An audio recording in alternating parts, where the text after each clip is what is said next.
10th class. Now let us see question number 5 and क्या पूछा गया. If the total depreciation of the machinery and the equipment in 1 year is 8,000 and the ratio of the amount of the depreciation of the equipment and machinery is ratio दिया है 1:3, then the depreciation of the equipment हमें निकालना है. तो देखो depreciation of the machinery ले लिया x, equipment का ले लिया y, दोनों को मिला के हमारा 8,000 है और उनकी रेशियो 1:3 दिया हुआ है. जब आप इसको क्रॉस मल्टीप्लाई करेंगे y की वैल्यू हो जाएगी 3x और इस 3x को हम इसमें पुट कर देंगे 1 में.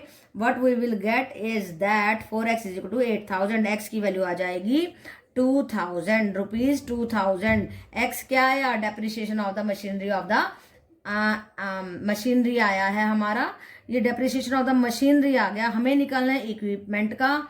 तो हम क्या करेंगे, इस x की वैल्यू इसमें रख देते हैं, इसी में आसान रहेगा. y is equal to 3 into X. X की वैल्यू 2,000 रख दिया तो हमारा y आ गया 6,000. ये आया हमारा डेप्रिसिएशन ऑफ द इक्विपमेंट. वही निकालने के लिए हमें क्या कहा गया था कि डेप्रिसिएशन ऑफ द इक्विपमेंट निकालिए. ओके बेटा.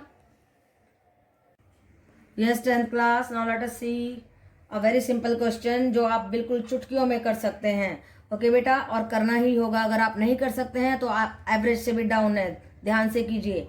Right the nature of the graph of the equation. ये 2 इक्वेशन दी हुई हैं और उसमें हमें नेचर ऑफ द लाइंस बताना है कि पैरेलल हैं, इंटरसेक्टिंग हैं या क्या है, कोइंसिडेंट है, क्या है वो बताना है. बहुत ही आसान है. A1 B1 C1 A2 B2 C2 ये नॉलेज होनी चाहिए आपको. सो A1 बाय A2 आया 6/3, B1 बाय B2 आया -2 बाय -1, ये भी 2 आ गया. C1 बाय C2 आया 9/12, ये आया 3/4. Now this is equal to this but not equal to 3/4. A1 by A2 is equal to B1 by B2 but not equal to C1 by C2. इसका मतलब क्या है? This system of the equation has no solution. कोई solution नहीं है. जब ये दोनों बराबर हों और ये बराबर ना हो तो सिस्टम ऑफ इक्वेशन का कोई सॉल्यूशन नहीं होता है. लाइन कैसी होती हैं? ऐसे पैरेलल, सीधी सीधी चली जाती हैं, कोई मतलब नहीं है. No intersecting. ओके बेटा, तो ये आपको ध्यान रखना है. When A1 by A2 is equal to B1 by B2 is not equal to C1 by C2 तो हमारी लाइंस कैसी होती हैं? पैरेलल. ग्राफ की बात क्यों करता है? क्योंकि हमें ग्राफ में ड्रॉ करनी है ना. जब आप x को इधर रख के y को उधर ले जा करके ड्रॉ करके देखेंगे, you will get 2 parallel lines of these equations. Okay बेटा. Yes, beta 10th class. Now let us see question number 7. What is asked in question number 7 is that if 47x plus 31y is equal to 18, 31x plus 47y is equal to 60, then find the value of x plus y. हमें value निकालनी है x plus y की. तो क्या करेंगे, देखिए this is equation number 1, this is 2. दोनों को क्या कर देते हैं? ऐड कर देते हैं. ओनली ऑपरेशन अप्लाई करने से हमारे क्वेश्चन हो जाता है. देखिए हमने ऐड किया and what we are getting is 78x plus 78y is equal to 78. 78 common ले लीजिए and what is left now? x plus y is equal to 78 by 78, that is equal to 1. So we have find the value of x plus y is 1. Okay, तो x plus y की value क्या आई? 1. देखो कुछ भी नहीं किया, 1 marks का question है, सिंपल क्वेश्चन है. 2 वेरिएबल में हमारी लीनियर इक्वेशन है, दोनों को ऐड किया and we are going to get value of x plus y. Okay बेटा. Yes 10th class. Now let us take question number 8 which is very simple. Elimination method लगाया है. देखिए क्या कहता है. 7 audio cassette and 3 video cassette cost rupees 1110. 5 audio cassette and 4 video cassette cost 1350. Find the cost of audio cassette and video cassette. So it's a very simple question. आसान बात कब बनती है? जब आपको कॉन्सेप्ट की अंडरस्टैंडिंग होती है. देखिए ऑडियो कैसेट को आप x लेंगे, वीडियो कैसेट को y लेंगे. अब देखो ऑडियो कैसेट की जगह पे x और यहाँ पे y रख दो तो स्टेटमेंट बन जाएगी बड़े आराम से. देखिए अकॉर्डिंग टू हमारी प्रॉब्लम क्या कहती है? 7x plus 3y is equal to 1110. अब फिर से यहाँ पे 5 into x plus 4 into y is equal to 1350. कितना आसान हो गया है। अब ऑपरेशन अप्लाई करना आना चाहिए आपको। इन दोनों वेरिएबल्स में से एक को एलिमिनेट करना है। तो एलिमिनेट कैसे करेंगे जब वो सेम सेम होंगे। देखो यहाँ पे 3 है, यहाँ पे 4 है, या तो हम इसे 4 से मल्टीप्लाई करें, इसको 3 से करें, या इनको 35 बनाए। ये आसान लग रहा है मुझे, तो मैंने क्या किया, फर्स्ट को 4 से मल्टीप्लाई किया एंड सेकंड को 3 से मल्टीप्लाई किया, उसके बाद दोनों को सब्ट्रैक्ट कर दिया और ये ऑपरेशन अप्लाई किया गया है। ओके बेटा, जब आप 4 से मल्टीप्लाई करेंगे इसको तो क्या आएगा, 28x + 12y = 4440, और माइनस क्या करेंगे, 3 से मल्टीप्लाई करने के बाद में 15x + 12y = 4050, and what we are getting is 13x = 390, and x की कीमत क्या आएगी, 390/13 that is equal to 30 rupees. तो x क्या था, x था हमारा ऑडियो कैसेट। ऑडियो कैसेट की कीमत आई है ₹30। अब देखो इस x की कीमत हम रख देते हैं फर्स्ट या सेकंड, किसी में भी रख दीजिए, मैंने 1 में रखी है। 3 × 7 × 30 plus 3y = 1110, and what we are getting, 3y = 1110 minus 210 that is equal to 900. 900/3 is equal to 300. तो y क्या था हमारा, वीडियो कैसेट था। वीडियो कैसेट की कीमत आई है 300। तो ये दो हमने आंसर्स फाइंड आउट किए हैं। So it was a very simple सम। आपको स्टेटमेंट को समझ में आना चाहिए, आपको x एंड y वेरिएबल लेना आना चाहिए, आपको इक्वेशंस फॉर्म करनी आनी चाहिए, और उसके बाद आपको ये ऑपरेशन अप्लाई करना आना चाहिए। ओके बेटा, so you can do it very easily. और हमने कौन सा मेथड इस्तेमाल किया है, एलिमिनेशन। एक को एलिमिनेट कर दिया, दूसरे की वैल्यू फाइंड आउट की, और जो वैल्यू हमने ली उसको हमने दूसरी किसी भी इक्वेशन में हम उसको पुट करके सब्स्टिट्यूट करके हम उस वेरिएबल की भी वैल्यू को निकाल सकते हैं। So it is a very easy question. Okay बेटा, yes 10th class, now let us see a very interesting question, और इम्पॉर्टेंट भी है। देखिए कैसे है इम्पॉर्टेंट, क्या क्या पूछा गया है, कैसे आपकी नॉलेज टेस्टिंग हो रही है। देखिए क्वेश्चन नंबर 10 है, find the value of alpha and beta for which the system of the equation of linear equation has an infinite number of the solution।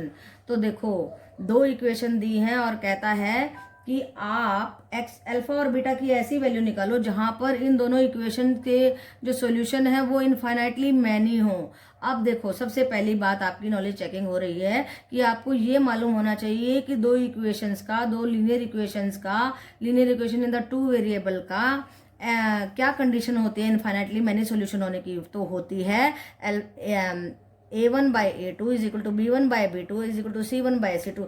जब ये सारे इक्वल हो जाते हैं तो क्या होता है, देखो ये लाइन है, लाइन के ऊपर दूसरी लाइन आ जाएगी, लाइन कॉन्साइड कर जाएगी ना, तो कितने सारे सॉल्यूशन हो जाएंगे, इनफाइनाइटली मैनी सॉल्यूशंस हो जाएंगे। ओके बेटा, तो first condition that you are going to learn is that a pair of the linear equation has infinitely many solution when a1/a2 = b1/b2 = c1/c2। तो ये पक्का याद कर लीजिए, ये सारी कंडीशंस आपको मालूम होनी चाहिए। अब फिर आपको a1 b1 c1 a2 b2 c2 इसकी नॉलेज होनी चाहिए। जो कोफिशिएंट ऑफ x होता है वो a1 हो गया, दूसरी इक्वेशन में a2 हो गया, कोफिशिएंट ऑफ y b1 हो गया, दूसरी में b2 हो गया, और ये c1 हुआ और ये c2 हो गया। अब उसको निकाल लीजिए। देखिए कैसे करेंगे, a1/a2 2/2 alpha, b1/b2 3 alpha plus beta, and c1/c2 7/28। अब हमारे पास इक्वेशन 3, 4 एंड 5 ये रिजल्ट्स आ गए हैं। अब हमें अपना दिमाग लगाना है। कैसे लगाना है, देखो 3 एंड 5 को ले लेते हैं, इसको और इसको लिया, what we are getting is alpha = 4। इससे ये कट हो गया, 2 से 2 कट हो गया, अल्फा की वैल्यू आई 4। ये बहुत इंपॉर्टेंट बात आ गई है हमारे पास। फिर 4 एंड 5 को लेंगे, 3/अल्फा plus beta = 7/28 that is equal to 1/4। Cross multiply कर दीजिए, अल्फा प्लस बीटा = 12। अब ये अल्फा की वैल्यू जो 4 आई थी वो इसमें पुट कर देंगे। तो देखो 4 + बीटा = 12, बीटा = 8। तो अल्फा आया हमारा 4 और बीटा आया 8। तो इस पेयर ऑफ द इक्वेशन के इनफाइनाइटली मैनी सॉल्यूशन कब होंगे, जब अल्फा 4 और बीटा 8 होगा। तो बेटा ये बहुत ही सिंपल क्वेश्चन था। अगर आपको इसकी कंडीशन मालूम है कि भाई इनफाइनाइटली मैनी सॉल्यूशन कब होंगे, और ये कितना आसान कॉन्सेप्ट है कि जब सारे इक्वल होंगे तो लाइंस कोइंसाइड करेंगी तो कितने सारे पॉइंट्स पे टच करेंगे, कितने सारे पॉइंट्स पे टच करेंगे, तो बहुत सारे सॉल्यूशन होंगे। और फिर आप a1/a2, b1/b2, c1/c2 निकाल दो, उन सबको इक्वेट कर दो, अल्फा बीटा की वैल्यू निकाल दो। So it's a very important, very तो क्या कहेंगे बट इंपॉर्टेंट क्वेश्चन है, इंटरेस्टिंग क्वेश्चन है, कर लीजिए। Okay yes beta 10th class. Now let us see question number 11. Very interesting again. In the given figure ABCD is a rectangle. ये rectangle दी है। ओके बेटा, find the value of X and Y, X और Y की value को निकालना है। तो ये फिगर को देखिए, ये हमें गिवन होगी। तो अब आपको प्रॉपर्टी ऑफ द रेक्टेंगल मालूम होनी चाहिए। क्या होती है? That the opposite sides of the rectangle are equal, ये इसके बराबर, ये इसके बराबर। तो इक्वेशन मिनट में आ गई है हमारे पास में। देखिए कैसे आई, 3x + y = 7, x + 3y = 13। Both the equations are here. अब ऑपरेशन अप्लाई करना है, कुछ नहीं करना है फालतू। देखिए इसको भी 3 बना देते हैं y को, इसको किससे मल्टीप्लाई करना पड़ेगा? 3 से, और फिर दोनों को सेपरेट कर देंगे। 3 से कीजिए, देखिए 9x + 3y = 21 एंड माइनस करेंगे x + 3y + 13। माइनस करते तो साइन चेंज हो जाते हैं, ये कट गया एंड 8x = आया हमारा 1। ओके बेटा, तो अब इस x की वैल्यू हम पुट कर देंगे in equation number 1। 3 × 1 + y = 7, y = 7 - 3 = 4। तो x की वैल्यू आई 1, y की वैल्यू आई 4। यही हमें फाइंड आउट करना था। और आप इसको चेक भी कर सकते हैं, x और y की वैल्यू यहाँ पे पुट करेंगे तो 7 आएगा जो इसके बराबर होगा, और यहाँ पे पुट करेंगे तो 13 आएगा। तो इस तरीके से आप अपना आंसर भी चेक कर सकते हैं। So it was a very interesting question and you can do it very easily. Okay बेटा, yes 10th class, again a very simple question. और चैप्टर नंबर 3 में तो इस तरीके के क्वेश्चन 1 मार्क्स में बड़े आराम से पूछ लिए जाएंगे, जिसमें आपको उनके सॉल्यूशन के बारे में डिस्कस करना है कि whether it is unique solution और इक्वल सॉल्यूशन और द सॉल्यूशंस आर देयर और नॉट। तो ये आसान बातें हैं, ये आपको 1 मार्क्स में पूछ ली जाएंगी और आपको बिल्कुल भी घबराना नहीं है। आपको मालूम होना चाहिए A1 क्या है, A2 क्या है। तो कोफिशिएंट ऑफ x जो है A1 होता है, फर्स्ट इक्वेशन में A1 B1 C1 and this is A2 B2 C2। So it's very easy. तो क्या क्वेश्चन पूछा गया है, देखिए for all real numbers of C the pair of the linear equation x - 2y = 8 and 5x + 10y = C has a unique solution. इनका unique solution है justify whether it is true और false.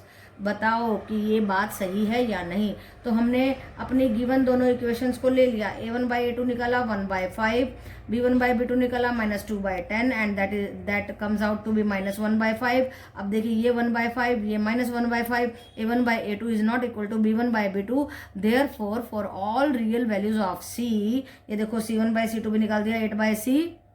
Both the equations have unique solution. जब ये दोनों ही बराबर नहीं होते हैं तो दोनों ही इक्वेशंस के यूनिक सॉल्यूशन होगा। ओके बेटा, तो नेचर ऑफ द सॉल्यूशंस को आपको स्टडी करना यहाँ पे बताया गया है। तो आपको मालूम होना चाहिए when a1/a2 is not equal to b1/b2 then the equations have unique solution. Okay बेटा।